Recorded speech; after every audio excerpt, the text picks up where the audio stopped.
Welcome back to Buck What You Heard. My name is Gene. You can reach me at Buck What You Heard. You follow me, I'll follow you back.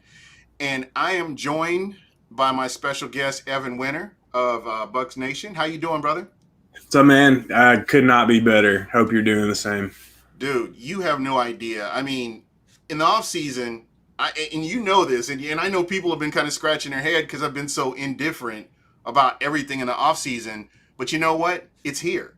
Football is here, and you're getting to see your starting quarterback throwing passes, and it's I don't want to say surreal, but it's just crazy when you look at this and you're like, okay, he's hitting Mike Evans, he's hitting Rojo, and I am the head of the Rojo fan club, I guess, because that's my guy, and I'm super excited, man. I cannot stress it enough. This is great.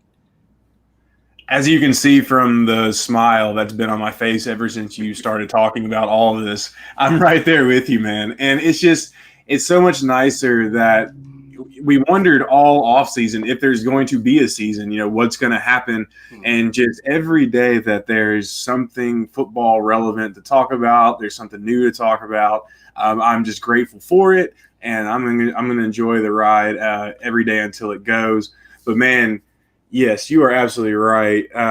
And by the way, if you're president of the Rojo fan club, I will gladly be your lieutenant. So let's go ahead and get that out of the way. But dude, the video the Bucks released on Twitter of Tom Brady on the Dude. practice field, dude, it had me so hyped, man. He wasn't even really doing anything. Like he was just like running around, like licking his fingers, like throwing a couple passes here and there. But still, it's just the fact that football is back. The fact that we actually see Tom Brady throwing passes to Mike Evans, to Chris Godwin, OJ Howard, everybody. Man, it makes me so excited, and I can't wait to see what's in store the rest of the way. Yeah. And we've been saying in the off season, and you've been on here several times, and we continue to talk about this. Man, the roster is fluid. The roster is fluid until kickoff. So, we're continuously seeing moves being made. And what do you think about the latest Bucks move with Shady McCoy in a Bucks uniform now? Yeah, this year rosters are going to be extremely fluid, obviously, because of the coronavirus, unless the vaccine comes out at some point, and we don't know what's going to happen on a week in, week out basis.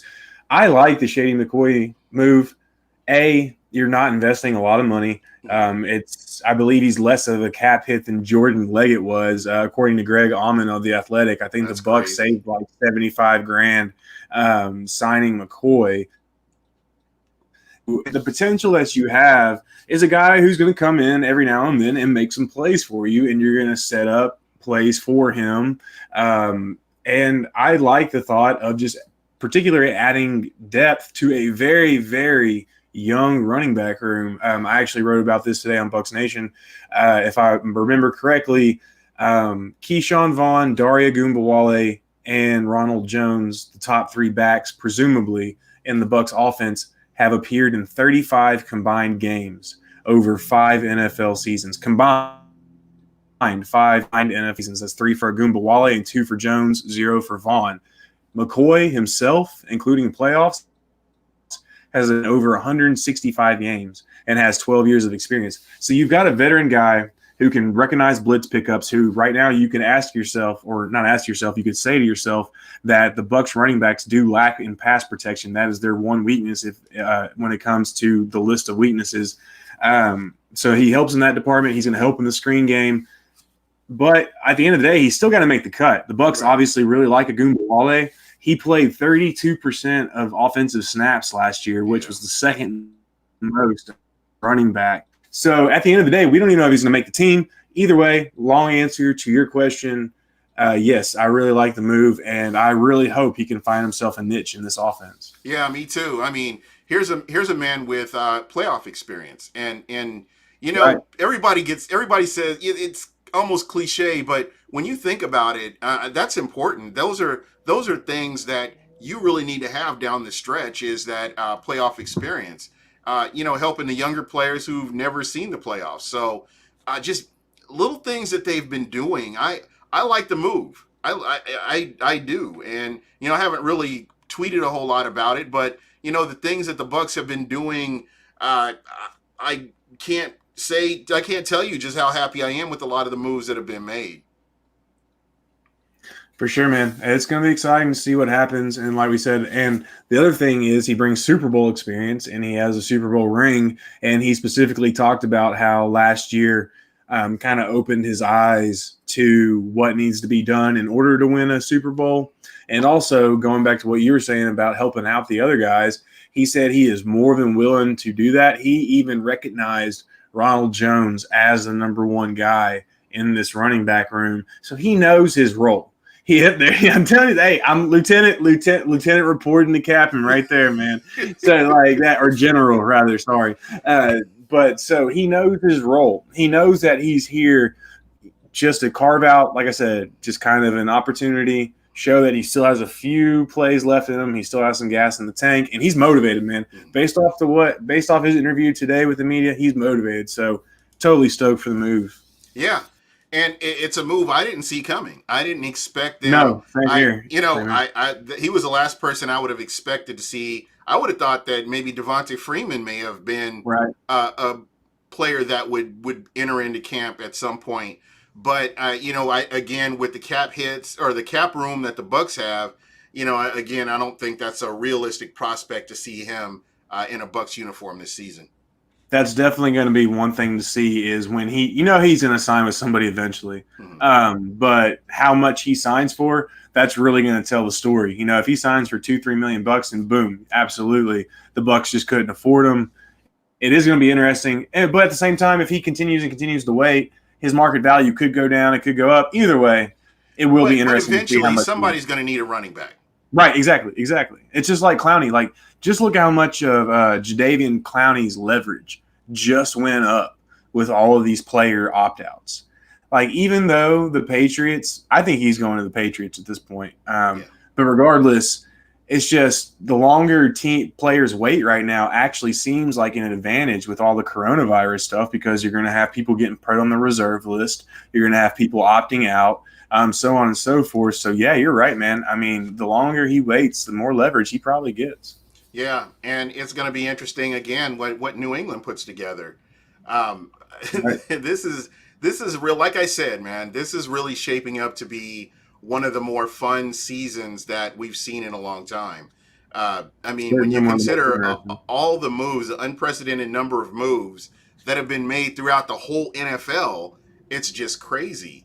And how many of these teams can you look at and say, oh, they've stayed consistent? They haven't done a whole lot. The only teams that really come to mind, let's see, as much as I hate to say it, I would probably say like Dallas has pretty much stayed consistent. Titans. The Titans have pretty much stayed consistent. They sign the people they needed to sign. Henry. The only thing they really lost was Logan Ryan. So. Yeah. And then New Orleans. New Orleans has pretty much stayed consistent. They've added some pieces, but the evil empire has stayed. They've pretty much stayed consistent. So the Ravens have stayed pretty consistent too. Yeah, and I think the Ravens have somewhat upgraded from where they were last year. I really believe that. So again, it's gonna be an exciting season. So many backstories. I mean, some of the games that, some of the games I'm really looking forward to, like the Carolina Panthers versus the Saints with Teddy Bridgewater facing his old team as a starter. I know that there's not a whole lot on that Carolina team, but just the little backstories that you see. Cam Newton, what is Cam Newton going to do in New England? What is Phillip Rivers? I believe Phillip Rivers is a Hall of Famer at the end of his career for what he's been able to do in the regular season. And here's a guy that's with the Colts, and he's got a really good offensive line in front of him and some good running backs, and he can make some noise in that division. So there are just so many different stories to keep an eye on. You can't keep up. I mean, DeAndre Hopkins in Arizona with Kyler Murray. I mean, it's just crazy. All the different things that are going on out here. This is why I love talking football with you, man, because the first thing I was going to say right after when it was my turn was I was literally watching the Ravens Cardinals game last night on NFL Network. They had a replay going. Dude, Kyler Murray, Is a monster. he was making some throws, dude. I'm telling you, like he would just step back, just flick the wrist with a guy in his face. I'm talking 25 yards, just making it look easy on a rope to a tight end. Um, I cannot wait to see what DeAndre Hopkins will do with this guy. And actually, that was, let me ask you this. So I ran this Twitter poll the other day. I won't tell you who won yet. And actually, let me pull it up real quick. But it was, so I picked 11th out of 12th in my fantasy league this year. Okay. Okay. So I finished in second last year. So if, hold on. Okay. So who should I take if Tyreek Hill, Patrick Mahomes, Mike Thomas, Julio Jones, and Dalvin Cook are off the board? And here are your four choices: Devontae Adams, Nick Chubb, Joe Mixon, or Nuke DeAndre. I'm taking Nuke.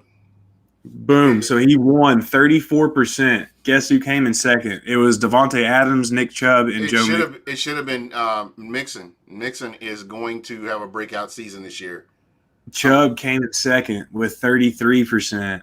Devontae Adams was 19%, and Joe Mixon was 14%. Either way, dude, I'm right there with you. DeAndre Hopkins, Kyler Murray. It's going to be fantastic to watch this year. The guy has the nicest hands in the league, and the general manager of the Texans, O'Brien. Hopefully he'll get fired for this botched up move, because you've got one of the highest rated wide receivers in the NFL, and unfortunately for him, people aren't dropping his name. Like Keenan Thompson or whatever, Keenan Ivory Wayans or whatever that dude's name is in San Diego. He's trying to hype himself up, and he's supposed to be this guy or whatever. But ultimately, like I said, there are some wide receivers out there that aren't getting the love they deserve, and I think DeAndre Hopkins, he should be up there. He really should. He's gonna give defensive coordinators nightmares. Dude, I can't wait to see what DK Metcalf does this year. He had a hell of a year last year for a rookie. You know what? When you're talking about him, and I had a funny story. This guy I work with at my regular job, he's a photographer, and he actually went out and filmed DK Metcalf's workouts. And it was just funny to watch some of his workouts. I didn't realize so many players went to Arizona to work out in Arizona in the off season. That's where Ronald Jones was, and I guess it's that dry heat out there. I guess. Well, like when my son played football, there is a place called Shutdown U. That's one of where all of your defensive backs come in. That's where Darrelle Revis came to rehab. That's where Patrick Peterson works out. He works out with a lot of those trainers. And, a lot of the trainers here will teach you technique so you don't get hamstring injuries, because there's a certain way you're supposed to run in order to put strain, to keep the strain off of your hamstrings. And there's just a whole lot of intricate things that go on. And just learning all this stuff. And I'm like, man, I wonder how many players actually do utilize some of these people. Yeah, I mean, you got to think about all this. There's NFL players who have, this has been known for a while, though. I'm not breaking any news here, but that have gone to ballet. Who go to yoga classes, because it helps with your footwork.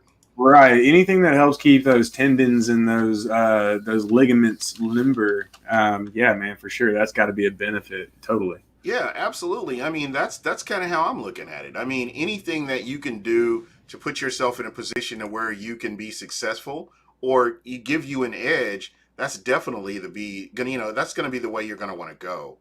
So, again, just the off season, everybody's got their techniques, everybody's got their thing down, and it's going to be touch and go here, with this COVID-19 still looming over everybody.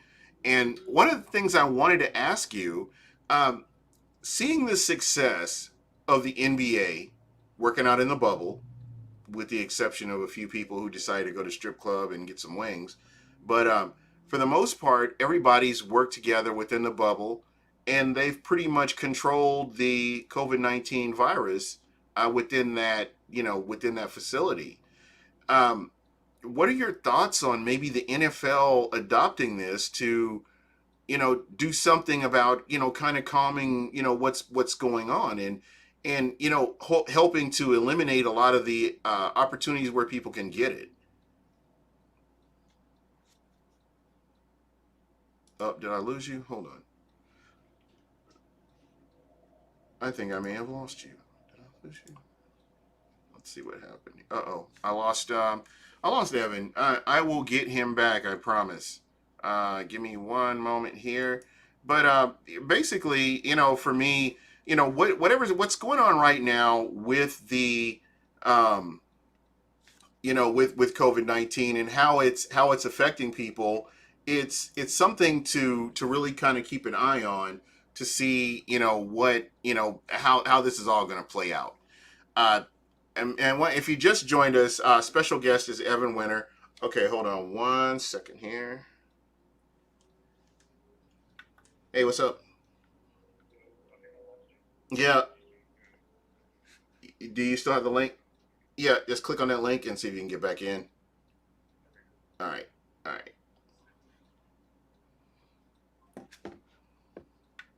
Yeah, technology. That's the beauty of playing live or doing a live show, is that you do run into these different adventures. So it kind of is what it is. But again, I'm looking for questions in the chat. Not seeing a whole lot. I guess there's a few people out here. Still a little bit early, I guess. But yeah, what are your thoughts on the Tampa Bay Buccaneers? What are your thoughts? I don't know if you guys are seeing some of the videos and getting an idea of just kind of what's happening right now. What are you thinking? About this team and how this team is progressing. I really like to hear from you guys. Just kind of going through some of the chat here. Um, Mr. Everything's Bucks is saying I have a nice 1-2 punch, and that's pretty excited. Frank G, who's the fastest Bucks tight end? I'm thinking OJ Howard. Personally, just based on physicality and everything, I'm just thinking that's the guy right there is OJ Howard. Hold on one second. Let's see if I can see if we can get him back in here. And Mr. Everything's Bucks is saying Cameron Braid. Cameron Braid is a sweet route runner, but I don't know as far as anything else. I like Cameron Braid, but again, when you talk about raw talent and just what their upside could be, OJ Howard's that guy. I know that I've been kind of down on him, but ultimately when you put everybody against everybody else, um, Gronk's going to get his. I don't know what his durability is going to look like throughout the season, but Gronk will get his. So other than that, it may be something that we'll just kind of have to keep an eye on. But I don't know. Um, I don't know. Again, the tight end situation is going to be fun to watch, and it should be interesting to see how everything goes. But I don't know. That's a great question right there. Mr. Everything Bucks says that it's Cameron Braid. It could very well be. He's back from injury. He's 100% healthy, and it should be something to keep an eye on to see what he does. So this will be. And Frank G, been watching those training camp clips. Brady looks good. His arm looks good. You know what? As far as I'm concerned, there's never been any doubt about Tom Brady and his arm strength. I look at the quality of talent that he had around him last year, and that plays a huge part in me looking at all this and saying, okay, this guy here, let's see what he can do. But I believe when you're looking at a 12, I think the Patriots went 12-4 last year. I'll take 12-4 all day. Seriously, real talk.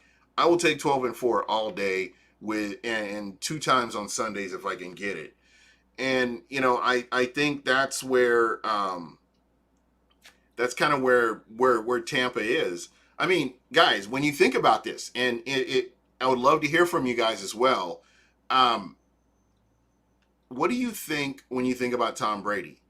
Uh, Consistency comes to mind for me, and somebody who is able to. I don't think about poor decisions. Poor decisions is off the table when it comes to Tom Brady. I think Tom Brady does what he needs to do to control, to control the offense. Brady has more touchdowns than OJ Howard when both play. Yeah, I totally agree with you. What I'm kind of going back to is like, as far as speed, I think speed was the question that was asked earlier. Again, I'm not taking anything away from Cam Brate. I love the guy. He's one of my favorite tight ends to watch. But ultimately, when you look at OJ Howard and his physical abilities, that's kind of what I see. Give me 1 second. I'm going to see if I can help Evan get back in here. Hey, bro, can you? I sent you another link. Yeah, I clicked on it. It still says waiting. Hold on, I'm coming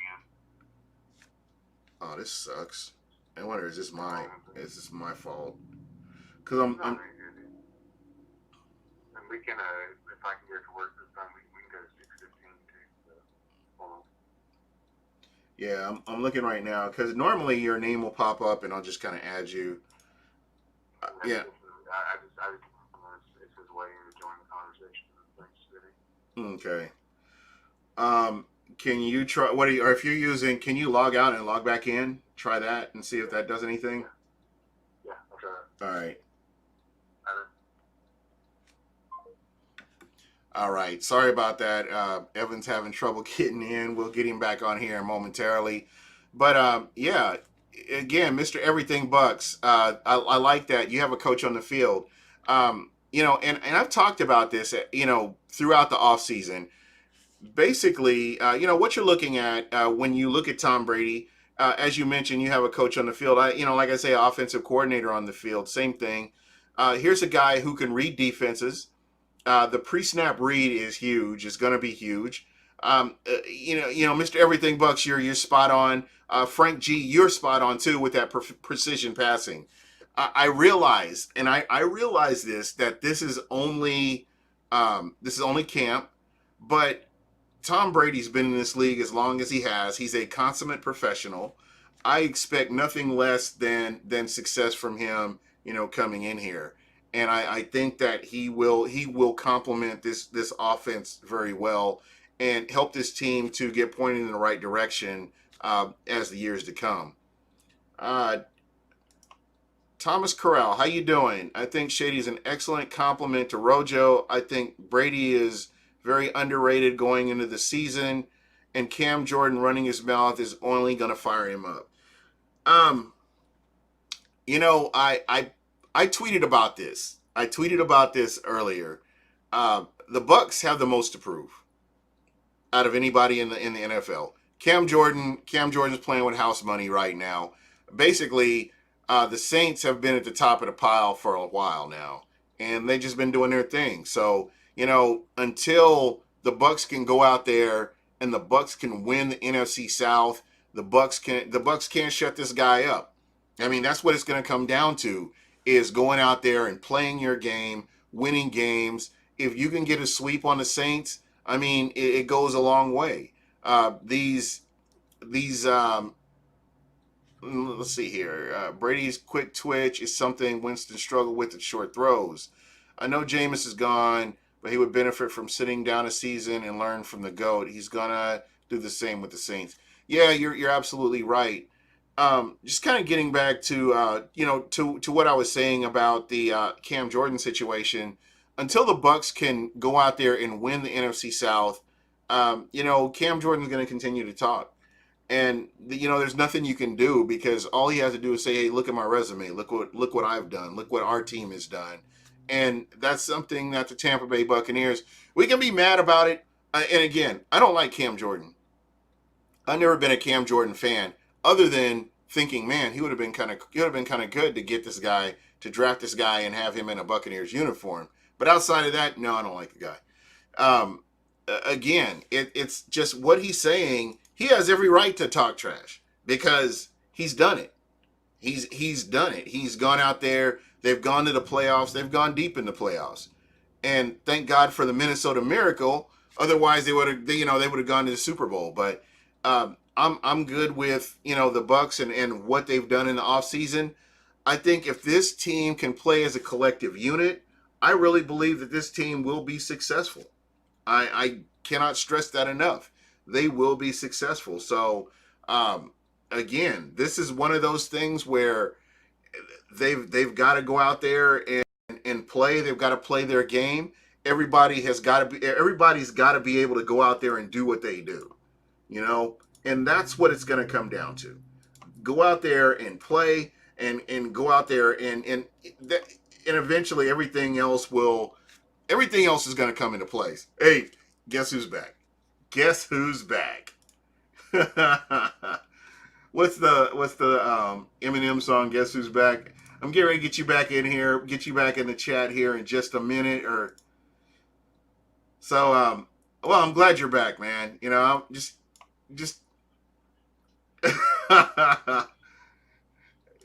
you know what? It's just like being a Falcons fan. If you're in purgatory, you're in purgatory. Thank God for that 28-3 beatdown. And again, that's something that we can all talk about. Is thank you, Tom Brady, for what you did to the Atlanta Falcons. I can't stress that enough. So there's that. But anyway, guys, if you'll notice, I do have Evan Winter back. If you just joined us, Evan Winter from Bucs Nation. I even forgot what we were talking about. I was just kind of going down the list here of different things that we were talking about. And we were kind of going back. Everybody was kind of going back to Tom Brady. And, it's earned. Tom Brady has earned all the hype. He's earned everything that, where we are. And a good example of that was the game against the Atlanta Falcons, where the defense did their part and the offense did their part, and they came out with a Super Bowl victory, which, that's probably, next to the Bucs winning the Super Bowl, one of the most memorable and heartfelt wins that I've ever enjoyed in Super Bowl history for me personally, right behind the Bucs going to the Super Bowl. I just personally hope the Falcons are up on the Bucs at 28-3 at one point this season, so we can just be like, "Oh, we got this in the bag. We got this in the bag. We're all right, guys. Don't worry." I like how you think, man. That would be incredible, though, if the Bucs are.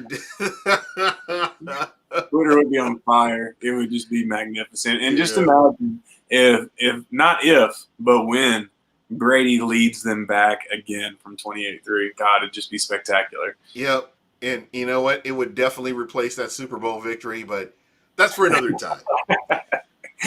Tobias Brown is saying our defense will be the story this year. Let me put his chat up here.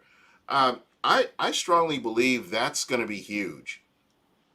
And a part of this defense that nobody's talking about really, or some people are, but not just as a whole, is the secondary.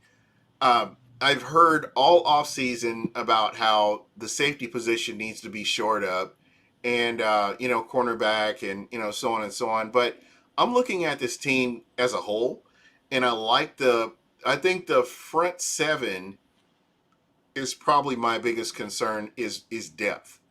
I like the starters are great, linebackers great, but when you look at that line, if Vita Vea goes down, how much of a drop off do you have with the next guy that comes in? Yeah, no disrespect to Raheem Nunez-Roches, no disrespect to Nacho. Love that guy. Love Nacho. Yeah, it's a massive drop off. Now, granted, you've got the kid out of Nebraska, Khalil Davis, who, but he's also a rookie. He's not a first round. Yeah, you got to get that speed of the NFL under you. Exactly, and I mean, how often do late round rookie draft picks, especially on the interior of the defensive line, really make an impact? So. There's definitely a drop off after Villa. There's a drop off, honestly, after William Goldston. There's a drop off after Ndamukong Suh.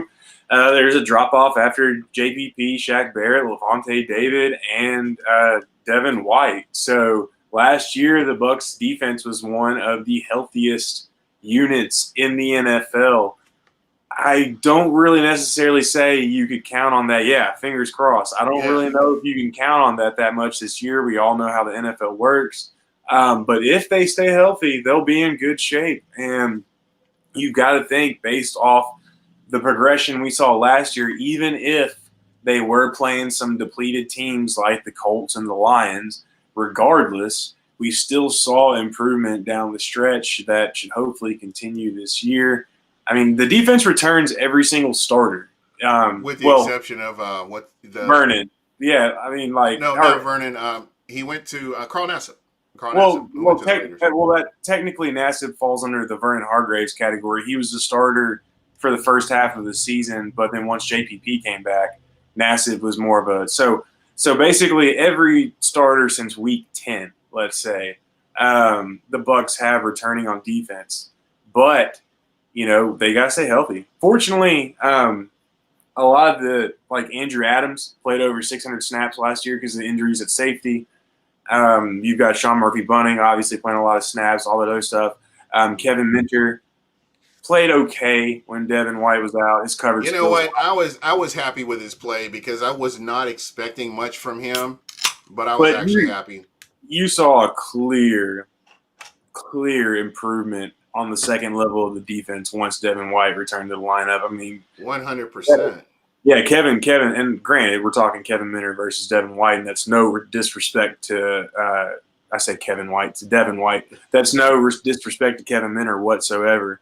But there was definitely a difference whenever Devin White returned from injury and started grasping the defense as the year went on. Yeah, and just how fast he came on, it just like I said, everybody's got that cluster of players that you're looking at that you're like, man, I'm going to keep my eye on this guy. As usual for me, Vita Vea, since he was drafted, has always been the guy that I love. I want to see what he does the next year. Devin White quickly became a favorite. He helped me to forget about Quan Alexander, and even more so, just what he did consistently. I'm so happy with the upgrade and just how he's caught on to the speed of the game. I love it. And, again, here's a guy that's not a liability in pass coverage like like Quan was at times. And, here's a guy that, he's disciplined and he does what he needs to do. Dude, he's 100% an upgrade over Quan Alexander. And like Kevin Minter, that's no disrespect to Quan Alexander whatsoever. Devin White's just that dude. And he's been able to show it over the latter part of his rookie year. He knows what it's going to take this year to get better. And honestly, man, I'm expecting big things out of him. I'm not saying he has to be an all-pro or anything like that, but I'm definitely expecting over 100 tackles at minimum. Expecting a couple interceptions. I mean, he just made plays towards the end of the year, all year last year, whether it was fumbles returned for touchdowns or athletic ability, just sacks. I mean, he was all over the place. And yeah, it just and the intangibles are just crazy. Yep. The things that he's capable of doing. Well, that's one thing he talked to me. I had the pleasure and the privilege of interviewing him before the draft, before the Bucs took him in Nashville. That's because I live here. And he told me that's kind of what cued me into – I didn't really know who the Bucs were taking until I interviewed Devin White. And when he told me that Dave Aranda and Todd Bowles – Dave Aranda is LSU's defensive coordinator when he told me there were a lot of similarities between their defensive schemes, boom, that right there sold me. So it's really no surprise that he came on as quickly as he did, like you mentioned, because, I mean – they're similar systems. All it takes is him getting used to an NFL offense. And that's one thing outside of his speed that the coaches talked about was his mental processing, and that's what his football IQ. Yep. And think about this. Just think about this. Here's a guy who was injured, so he wasn't able to get out on the field, and so he's got to take mental reps. That's all he can do is take mental reps. Yep. And then you see this guy, and just out of nowhere, he just explodes. And he is, he's out there and he's making plays, as you mentioned. And, people have to account. You have to account for him. Oh, on every down. And that's the best thing about him is he is a 3-down linebacker. Him and Levante David are basically going to be on the field for every single play. If you pay attention to the Bucs nickel package, they like to play a lot of two down Yes. linemen, four linebacker, then five defensive backs. But whenever they move to their dime package and they take one of those linebackers out, it's always going to be Devin White and Levante on the field simply because of their speed and their IQ. So, yeah, man, I mean, that's one reason why Greg Allman put out a poll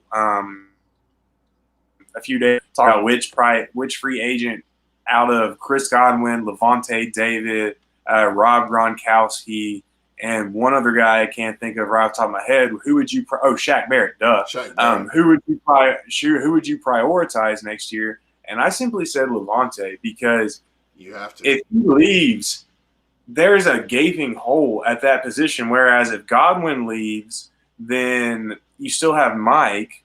But I'm glad you said that, because when I look at Levante David, I think about Luke Kuechly and the hole that Luke Kuechly left is going to leave in Carolina. Yeah, you're not filling that up. You're not filling that up. So they got Jack Thompson, who's a really good guy, but yeah. I mean, whenever it comes to like what Kuechly did, no, you're not filling that anytime soon. No. So again, that's just one of those things where I'm just like, man, you have to re-sign Levante David. You have to. I think what's going to help a lot of these players, and it's probably going to hurt the Bucs, is all the exposure that these players on defense are going to get. Players that we've always known. Oh man, Levante David is good. Right. Devin White, we've always known Devin White is good. Now with Tom Brady and Rob Gronkowski bringing all this exposure to Tampa, people are going to be able to look at these guys and they're going to be like, oh wow, I didn't realize he was that good, or oh wow, this guy is here in Tampa and he's doing this. It's gonna put a new spotlight on some of these guys, and that's that sounds crazy. That's one of my concerns, is that you kind of skate by with the talent you've got, but you've got guys out there that legit could play on another team and be that leadership to help point a team in another direction. So again, I like I said, I love this defense. I love what the defense does. And, I expect big things out of them, but it's scary to me that, you could potentially lose some of these guys because of this. Oh, certainly. I mean, next year, and plus with coronavirus and the salary cap and the unknowns, I mean, there's a good chance that there are going to be some hard decisions made, but that's the NFL. They've got it set up to where you have to make hard decisions every year, and that's what makes it so fun. Yeah. Shooter in the stash. You think the Bucs can win any games in 2020? No, Shooter. I think they're going to go over. I don't think the Bucs are going to win any games, and we'll get the first overall pick in the draft if that's what you're going for, there, buddy. Brady for Lawrence. There we go. Yeah. And I think Tom Brady ends up getting traded for LeBron James probably before Game 6, and you can write this down, Shooter, if you want to. I'm telling this just for you. LeBron James and Rob Gronkowski, the best tight end duo in the league. There you go. Maybe LeBron can take over for Shaq. He's got a hell of a wingspan, man. He's got that length, dude. He can just push those offensive linemen off, man. Yeah. So, Mr. Everything Bucks has an interesting question. He says, again, jerk him around on his contract, lock him in, unlike the Cowboys did with Dak. I like Shaq Barrett. I like the move to bring Shaq Barrett to Tampa, because Shaq Barrett was behind two future Hall of Famers in Denver forever, and then he gets to come here, and he showed what he can do just when he given the opportunity. And, regardless of whether JPP was on the field, regardless of who was on the field, he was still making his plays. And that's the one thing that I can say about him that I couldn't say about some of the other free agents that the Bucs have brought in, is this guy is legit. This guy went out and did what he had to do, regardless of who the hell else was on the field. This guy did his thing. I love Shaq Barrett. Don't get me wrong. I thought the Bucs should have went ahead and signed him to a long-term deal as well. He had 9.5 of the team's 13 sacks through the first 4 or 5 games, or some crazy stat like that. I can't remember it right off the top of my head. But if you look at the two games right before JPP came back, especially the New Orleans game, first off, New Orleans just figured out Tampa Bay's pass rush. They're the only team. Well, granted, Tampa Bay's only playing two or three different teams twice a year. Right. But regardless, Tampa Bay recorded 0 sacks against the Saints in both meetings. So New Orleans already had Tampa Bay's pass rush figured out. But if you look at the last two games, yeah, New Orleans and Carolina, before JPP came back, I'm pretty sure about Carolina. I think Shaq had 0 sacks in both of those games. So I really feel like teams were starting to kind of figure him out. I know it's only a 2-game sample size, but still. And what I want to do, I'm going to go back to this because I think he was kind of nicked up at that time. But I'm not making excuses. No. We'll revisit this here next week if I can get you back on again. For sure. But I seem to remember him being nicked up, and he wasn't 100% through several games. So I'm not making excuses again, but you know, it's just. Well, my broader point was just going to be that let's say JPP goes down again. Mm-hmm. Who's it, like you were saying, the depth. Yeah. Who's going to step up? Right. And if Shaq is getting not stonewalled, but if he's just not the guy that we saw last year, and I'm not saying or defensive coordinator scheme for him to make sure they can take him out of the game. Right. So, I mean, you know, what's going to happen? That's the biggest thing. So I'm right there with you. They've got to find some kind of depth on the edge this year. Hopefully it's Anthony Nelson. Hopefully it's a Kazan Daniels. I hope they can. I hope they can get that rotation working where they can, you know, kind of keep fresh people in there. Right. Todd Bowles, you know, I don't think Todd Bowles gets a lot of credit. I know that, you know, I don't know everything about football or even remotely close, maybe 1 or 2% here. But, you know, I said the same thing about Mike Smith, you know, early on in his tenure here with Tampa, but you kind of started to see what started to happen after a while. You know, with Todd Bowles, I think you've got a different situation here. I think you have a guy who finally got everybody to buy into this defense, and it turned things around. Now, it remains to be seen what they do defensively out of the gates, because Tampa is notorious for starting slow defensively out of the gates. But I think a lot of that kind of goes back to the offense and having a quarterback that can get the ball down the field, that can take care of the ball, and not put you in bad situations throughout the game. So I'll just say that.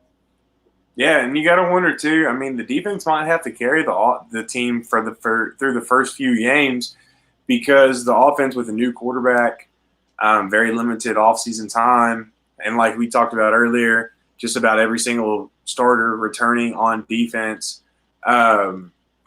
You got to think there's going to be a lot more familiarity on the defensive ball in the early going than there will be on the offensive side of the ball. So don't be surprised if the defense has to carry the team through the first few games while the offense finds its footing. Yeah, most definitely. Thomas Corral had a question. He's like, what did he say? Evan, how could you let your colleagues have the Bucs at 6-5 at one point in your series? Did you ask those guys if they were really serious? Hey, man. So, hey, that's a great question, and Bailey and I even talked about it on the very last episode when we Bailey and I kind of had our recap over the whole series. Yeah, we were both kind of curious how the Bucs got there at 6-5. And fortunately, Kent Swanson of Arrowhead Pride threw the Bucs a bone for the Kansas City Chiefs game and gave the Bucs the win, which brought them to 7-5. And then the Bucs went on like a 3-game winning streak after that, which technically is a 4-game winning streak, and brought them to 10-6.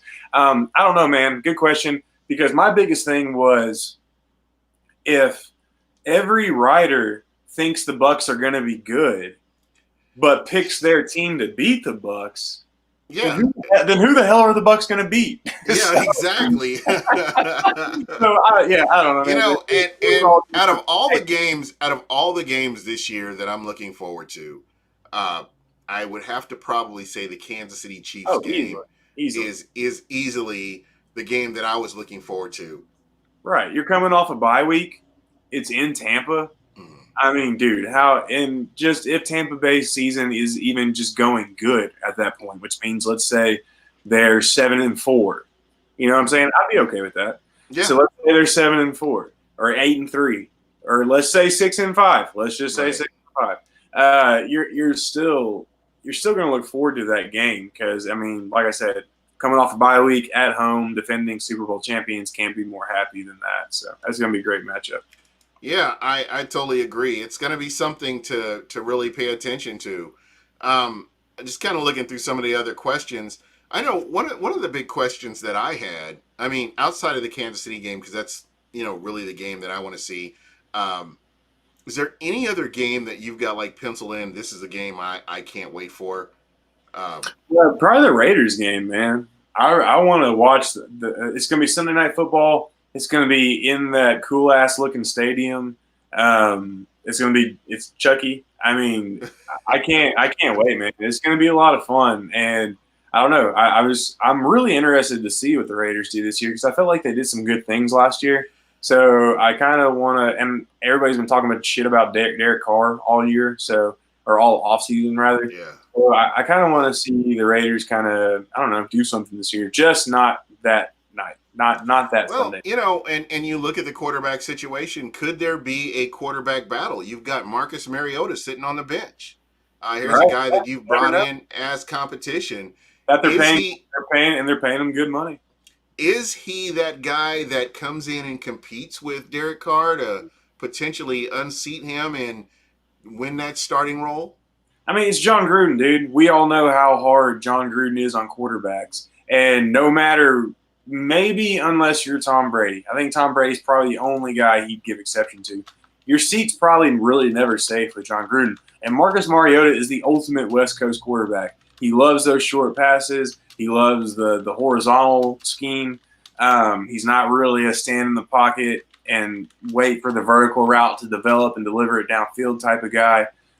So I could really see Mariota having success in Gruden's offense. Plus, they're paying him $7.5 million a year, so they're paying him good money. I mean, Yeah. it just all really depends. Like I said, no quarterback is safe under John Gruden. No quarterback. Nope, you're absolutely right. So it's going to remain. It remains to be seen what they end up doing. Again, for me, Kansas City. It looks like Mr. Everything Bucks is saying the Saints game is the game that he's really looking forward to. That's going to be a good game. I normally naturally hate the Atlanta Falcons, and I want them to lose every game they can lose. But the way things have shaped up in the offseason, it's going to be interesting to see if something comes of the Saints Bucks rivalry. I mean, the Saints for like 5 years owned the Bucks to where they could get like sweeps and go in and just win at will. And then, once around 2015, things kind of switched up a little bit. And, they started like splitting games. So it's going to be interesting to see what they're able to do. I mean, this is going to be, this may be the rivalry. This could be, for 2020, at least for COVID 2020, this could be the rivalry. Cameron Jordan is the spark that ignited the fuse. So I mean, well, he kind of was when they paid Donovan Smith all that money, right? And he tweeted out something about "Let's go eat." I mean, yeah. that and they pretty much did go and eat, at the expense of Donovan Smith at that time, and it was just basically until you can punch them in the mouth and shut them up, the Saints are going to continue to talk. They're going to continue to do what they do. And there's nothing that anybody can do until they finally shut them up and stop them. Well, that's the only way that's going to work. I'm right there with you, but, Cameron Jordan was totally trolling, saying Tom Brady was the second best quarterback ever and all that other stuff. So, I mean, but again, what's he supposed to say that, Drew Brees? Well, he didn't really have to bring up anything about the quarterbacks. He could have just said, yeah, they're a second place team. You know what I'm saying? Yeah. Like that right there could have cut it short. It's all right though. Let him quit. Let him and that's what I'm saying. This season is going to be fun. I'm not so Right. much worried about interceptions or turnovers or bad field position or anything like that. Um, my concern is the health of the overall health of the team more than anything. And like I said, that front seven, I love the front seven. I can't say anything negative about them, but there's such a steep drop off along that front seven that it does concern me. Speaking of turnovers, Cynthia Freeland of NFL.com, she's like the analytics expert over there. Uh huh. She has Tom Brady's 2020 stats at 4,700 and like 32 yards, something like that. 27.3 touchdowns and 5.4 interceptions. God, that sounds nice. Yeah, that is sexy right there. That sounds That nice. is so sexy right there. I'm serious. When you're talking about turnovers, that's what you want to hear right there. Right. I don't want to go into a game and first, second, third, fourth play of the game you're talking about a turnover. I'm talking about Tom Brady holding onto the ball, Tom Brady moving the ball down the field, Tom Brady pre-snap read, Tom Missed that, Brady, missed the safety dropping on the play, yep, whatever.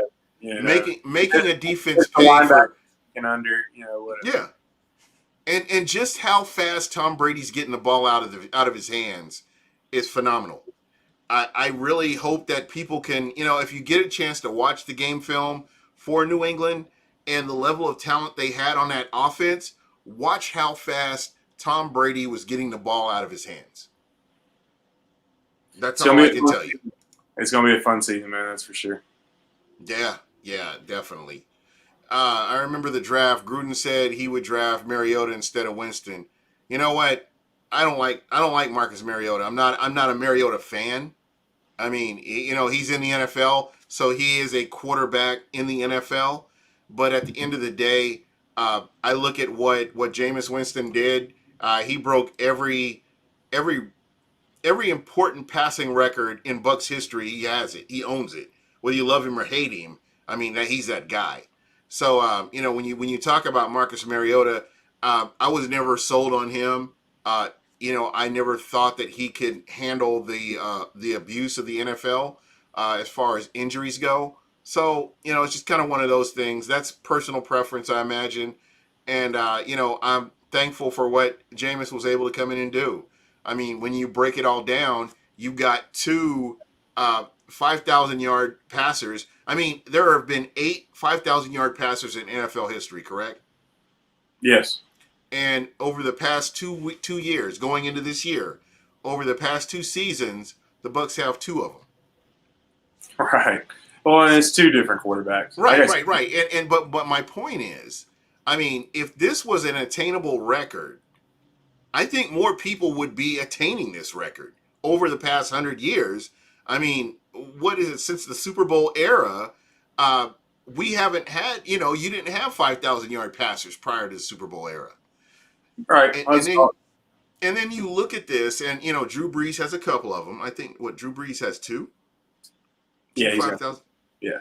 Yeah, this is ridiculous. Like my love-hate relationship with New Orleans, it goes on, but. But I guess my point is here that when you look at the Tampa Bay Buccaneers and what how they've improved this team and how they're continually getting in a place where they can push for a playoff run and potentially a Super Bowl run, I like where they are. The only thing that concerns me is health, is the health of this team. Yeah, We saw at the back end of the season losing to Mike Evans, losing to Chris Godwin, where you've got a Brashad Perryman as your number one receiver. for sure, man. And I mean, that just goes back to the defense and the all that other stuff and the edge rushers and especially then you got this huge dark cloud hanging over the entire season called coronavirus. So it just Yeah, adds another layer of susceptibility to injury. So we'll just see how it goes. yeah. That's my whole point right there, man. Is that if this team can stay healthy, if this team can stay consistent, I'm not so much worried about the offense. I think the offense will come together in short order.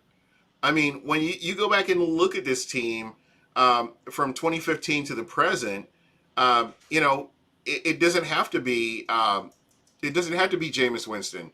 It could easily be Ryan Fitzpatrick going out and balling out a few games, and just what the depth of this offense looks like. That's not my concern. I feel like there's enough talent on the offensive side of the ball that Tampa will be just fine. It's just the defense that really kind of concerns me. For sure, man. I'm right there with you. So I'm going through here. The only person we really have to game plan for is Lattimore because he gives Mike Evans trouble every game. So yeah. Mm, You had the 2018 opener where Evans had yeah, ruled him, but outside of that, yeah, he's pretty much right. yeah. He has everybody's got their kryptonite, I believe, and this just probably happens to be his. I mean, that's a fair assessment. And again, until the Tampa Bay Buccaneers can go out there and win in real life and not win on paper, I mean, all this is for naught. Right. All this is for naught. 100%. So, I mean, that's why my expectations are through the roof right now, is because you got your quarterback, you've got your backfield back there, you've got your wide receivers, you got your defensive guy, and you went ahead and signed him to a you franchised your defensive guy that you wanted. You brought back a lot of your offensive or your defensive pieces. I think the majority of this team has been with Bruce Arians. They've been under Bruce Arians for a year, so they have that year of experience under their belt. And I think, man, this team is in a really good position as far as when you talk about consistency. Yeah, for sure. And I mean, you got to think it's like what Bruce Arians said to Tom Brady back in the earlier parts of the year, whenever he first came along, is when they were talking about how to divvy up the offense between the two. And hey, just to let you know, I probably got to duck out after this question. But Bruce was like, hey, would you rather one guy learn some new language, new plays, new authority, or would you rather 10 other guys learn one thing, talking about the Bucs learning Brady's system as opposed to Brady learning the Bucs system? So yeah, man, it makes absolute sense. I think both sides of the ball. And let me ask you this before you jump off. Yeah, How you're good. much of this how much of this is Tom Brady going to be able to have some control over how the offense flows as opposed to what he's going to have to learn? I really think he's going to be able to have a lot of control. Like, he's going to have to learn a lot coming in, but I think once week 2 or 3, once he's got a feel for the system, blah, blah, blah, blah. And I know Bruce Arians said it takes a year and a half for his quarterbacks to get a good comfort in the system. It goes back to what I was saying about John Gruden earlier. There are a few quarterbacks that you let just kind of come in and do their thing. Tom Brady is one of them. Peyton Manning is one of them, so on and so forth. One reason why the Titans didn't get Peyton Manning was because Dow Loggins, the genius that he was at the time, basically asked Peyton if he could learn the Titans playbook. And it's like, nah, dude, no. It doesn't work. It doesn't work like that, man. It doesn't work like that. Look at my resume. Look at my resume, dude. Right. I'm not doing that. Yeah, so I really think Bruce Arians and Byron Leftwich are going to let Tom Brady have, and Clyde Christensen, I think they're going to let Tom Brady have a lot more influence, a lot more control over this offense than they are letting people believe on the surface. Yeah, 100%. And again, I know I'm keeping you, but just one last point here. I'll always got time with you. One last point here. I don't think Tom Brady comes to Tampa if he doesn't have some level of autonomy over that offense. I just don't believe it. I think there are so many other teams. You got 31 other teams. Well, I would say 30 other teams in the NFL that would potentially let Tom Brady come to their team and do what he needs to do if it can guarantee them getting into the playoffs and potentially winning a Super Bowl. I think that's where the Buccaneers are right now. I believe that this is a team that has, they've looked at everything and they're like, okay, we can have this guy come in. We've got an offensive coordinator under center. He can do what he needs to do. And that's kind of where we are right now. That's how I'm looking at this team and how I feel like this team is being built up right now. this team is being built for Tom Brady. This team isn't being built for the Tampa Bay Buccaneers. And that's kind of what I'm seeing, especially offensively. He's gone and watched Tampa Bay's tape from last year. Mm-hmm. He's talked to quarterbacks who have Yes. played in Bruce Arians' system. I mean, it's not like he's not really good friends with Peyton Manning or anything. It's not like Right. he doesn't know Ben Roethlisberger or Carson Palmer. He knows what he's getting himself into. So he's going to have a say. He's going to have a say for sure. Yeah, I thought that played huge into what brought him here. Because yeah, you can have all these players, but if you can't decide, okay, I'm going to get him the ball this time, him the ball this time. If this defense shows itself this way, I'm going to do this. Yep. Or you know what, you gave me this play, but I'm looking at this defense pre-snap read. I want to do this. He Right. has to have some sort of autonomy over that offense, or I don't see Tom Brady coming to Tampa. I just don't see it. Because when you look at what Bruce Arians' offense is based on, they don't use a lot of the tight ends. The tight ends were non-existent last year. Am I right or am I wrong? I mean, when you go back and look at kind of the advanced stats, the Bucs, I think tight ends ran the fourth most routes out of all tight ends in the league. And according to Sports Info Solutions, the Bucs threw the ball. Now, necessarily, this isn't two tight ends, but they threw the ball out of 12 personnel, the ninth most in the league. So I don't know. I really don't know, but I think this year is going to change. So what and again, I love this. This is why I love having you on, because you can help correct me on some of this stuff. Is this something that it was more execution played a bigger part in this than the fact that the Bucks didn't utilize their tight ends? It was more execution and productivity. Right, exactly. That's where the film comes in and watching the film and all that good stuff. And I'll be honest, I haven't dove into the film that deeply enough to really give you an answer. But hold Because on. what I've seen OJ Howard in plays, but I've seen a lot more blocking from OJ Howard rather than being an offensive threat.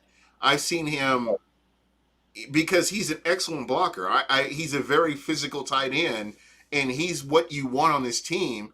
And I still believe that his upside is we haven't even scratched the surface on his upside yet. I'm right there with you on that for sure. And how about this? When I come on next week, I'll have the amount of times the tight ends were targeted in Tampa Bay's system, and I'll have it compared to the rest of the league. I'll have that ready for you. How's that sound? Yeah, that's going to be fun. So next week, folks, we will be talking tight ends, and we'll be kind of touching on that a little bit and any other news. But again, this is a great time to be a Bucks fan. Guys, I'm sorry if I missed anybody's questions. I do apologize. If you're following me on Twitter, hit me up on Twitter. Hey, Gene, I want to ask you this question. I don't have a mailbag because I'm too lazy to look at that stuff. But you hit me up on my DMs on Twitter. I'll get that stuff added. We'll make sure to get it out there.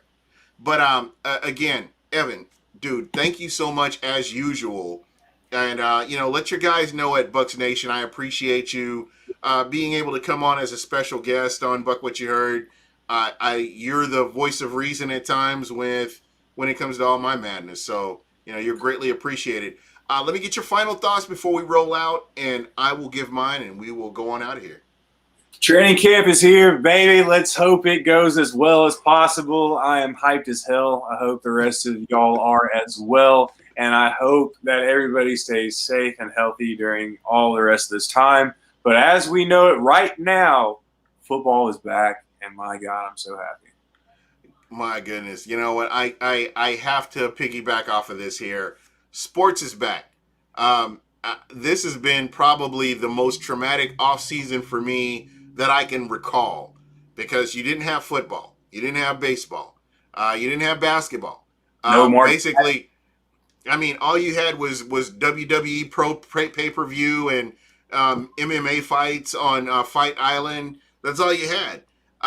This makes you really appreciate sports that much more now that you have this back, and you have some kind of kind of outlet here. So, always appreciate the little things, guys, and try to make the most of everything. Let's look out for each other. Roll Tide, no, no, no. We will not have that on this show. No I Roll get Tide, T. Smitty. yeah, No. I knew You that was. roll that. You roll Yeah, that tide back out of here, okay? I knew that was Smitty as soon as I heard it. I knew it was, Yeah, hey, he's a great listener of the show. I've actually had him on a few times, and he's a lot of fun. awesome. He's But great. again, guys, thank you so much for tuning in. As usual, the chat was great. Started off slow, but ended up strong, which is how I hope this is Bucs season goes, where it starts off kind of slow, but it picks up, and we're in the playoffs, and we're talking about playoff games as opposed to talking about who we're going to draft. So that's it for me. And again, my special guest, Evan Winter from Bucs Nation. Again, thank your guys over at Bucs Nation for allowing you to come on. I appreciate that. And that's pretty much it for us. I think we are out of here.